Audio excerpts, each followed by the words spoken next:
From embodying the scrappy underdog Rocky Balboa in 8 iconic films to portraying the hardened Vietnam vet John Rambo in 5 explosive adventures, Michael Sylvester Stallone cemented himself as a legend in the action film world for over 5 decades. But beyond the muscle and drama, there's more to Stallone than meets the eye. Here are some fascinating tidbits about the Hollywood heavyweight, from his humble origins to his bizarre feud with Richard Gere, and even his sidelined dream of ruling a pudding empire. One reason Sylvester Stallone brings such authenticity to his tough guy roles, especially as characters who take a beating and keep going, is that it's not much of a stretch for him. Born in Hell's Kitchen, New York in the 1940s, Stallone endured a difficult upbringing. According to Yahoo Lifestyle, he spent much of his youth in and out of foster care due to a troubled home life. Growing up in that rough environment meant you had to be tough just to survive the day. Stallone channeled that gritty experience into his portrayal of characters like Rocky Balboa, helping him rise to action film stardom. Even at 78, as of this writing, Stallone still boasts a physique that you'd think even a Mack truck might hesitate to challenge. A lesser-known fact about Sylvester Stallone is that he wasn't the first choice to play Rocky. Hollywood studios had their eyes on a bigger-name actor to headline what they saw as a simple yet exceptional script. But there was one catch. Stallone wrote the script and refused to sell it unless he was cast as the title character. At the time, Stallone had less than $100 to his name, so holding out was a bold move. Eventually, the studio relented, agreeing to let him act for free. They paid him the minimum allowed for a script, $20,000, and gave the film a modest $1 million budget. The gamble paid off big time, with Rocky grossing over 200% in returns and turning Stallone into a household name. If that's not the American dream, what is? Stallone's writing talents didn't stop there. He's also penned scripts for television and was a driving force behind the Expendables franchise's massive success. In fact, his first writing credit dates back to 1974 with The Lords of Flatbush, a film in which he also starred. Sylvester Stallone's distinctive lip droop and deep, gravelly voice have become defining features, often mimicked by comedians over the years.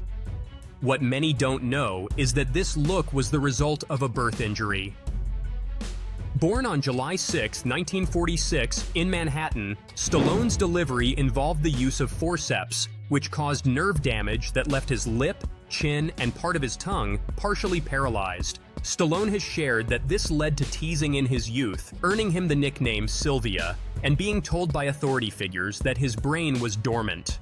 Struggling with low self-esteem, he found solace in bodybuilding and later acting, using these pursuits to rise above the low expectations placed upon him.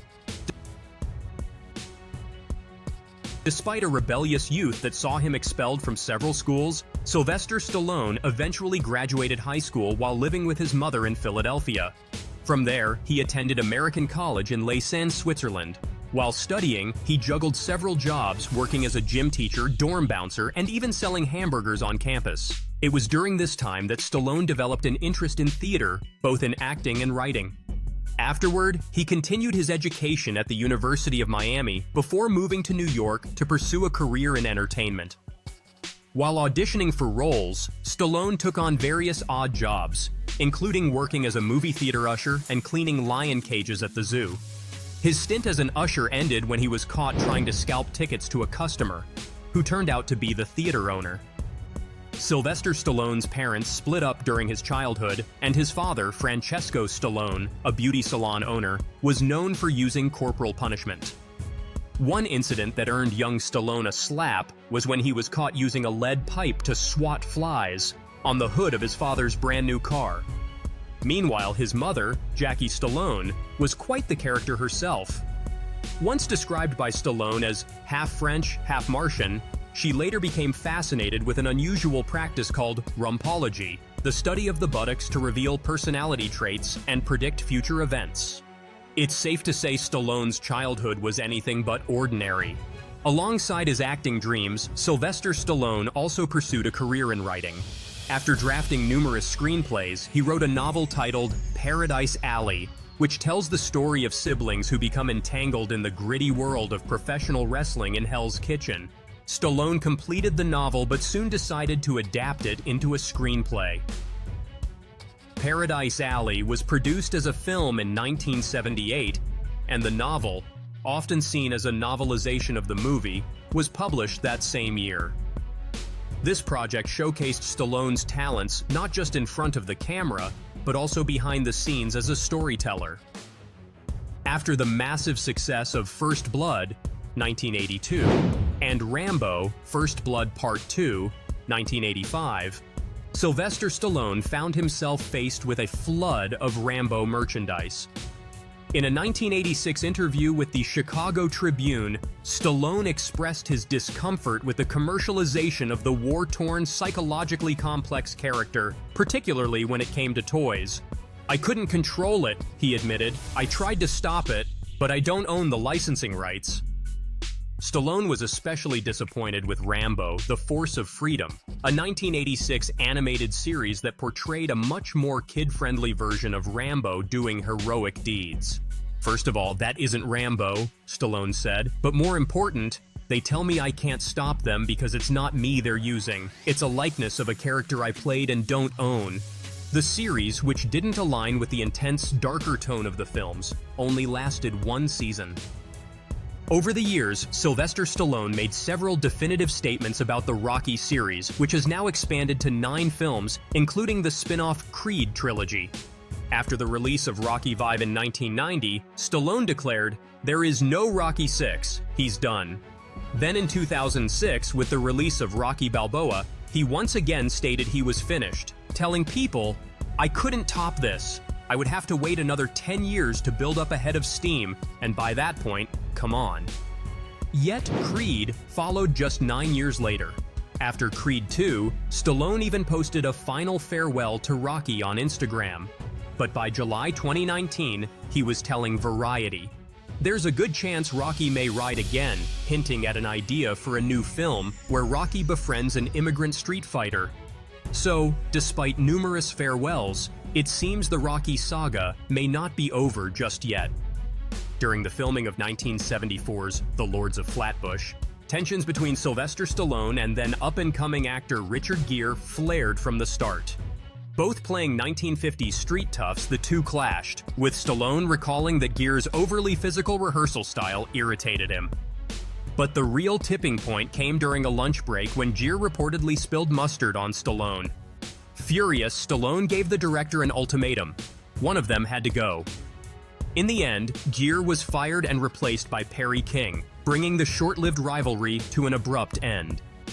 Sylvester Stallone has often spoken about his famous rivalry with fellow 80s action star Arnold Schwarzenegger. But one story in particular stands out: how Schwarzenegger tricked Stallone into starring in the 1992 flop, Stop, or My Mom Will Shoot. In a 2014 interview, Stallone explained that he believed Schwarzenegger was behind his decision to take on the role. "I heard Arnold wanted to do that movie, and after hearing that, I said I wanted to do it," Stallone shared. "He tricked me. He's always been clever." Whether intentional or not, the prank resulted in one of Stallone's most infamous box office failures.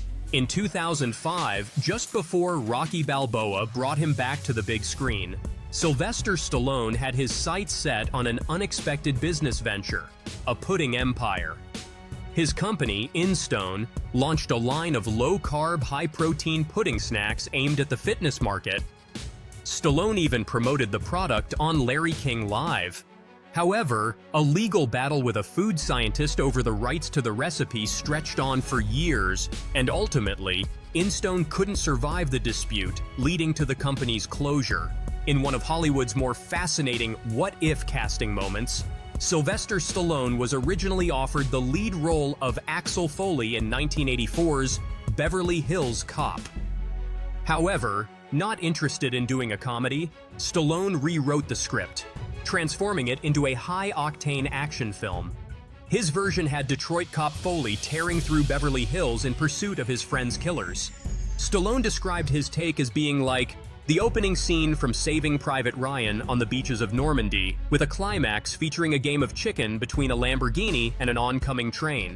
Producers ultimately decided to take the film in a different direction, handing the role to Eddie Murphy, who turned it into one of his biggest hits. Stallone, meanwhile, repurposed some of his action-packed ideas for his 1986 film Cobra, where he got to unleash his vision of a rogue cop on the big screen.